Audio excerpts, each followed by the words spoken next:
প্রাথমিকভাবেই আমরা সংবাদ পাওয়ার সাথে সাথে আমরা ঘটনাস্থলে আসার পরে প্রাথমিকভাবে প্রথমে আমরা 3 জনকে উদ্ধার করতে পেরেছি এবং তিনজনের মধ্যে একজন পুরুষ 2 জন মহিলা আর নিচে বাসের নিচে চাপা পড়ে আছে, যেটা আপনি দেখছেন খালে পড়ে আছে, সেখানে আরও 2 জন দেখা যাচ্ছে, 2 জন মহিলা।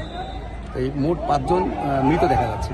5 জন আরও হয়তো দেখা গেছে যদি বাসটাকে রেকারম্যান এসে পড়ছে, রেকারম্যানের মাধ্যমে যদি এটাকে সরানো হয় তাহলে বোঝা যাবে আরও আছে কিনা।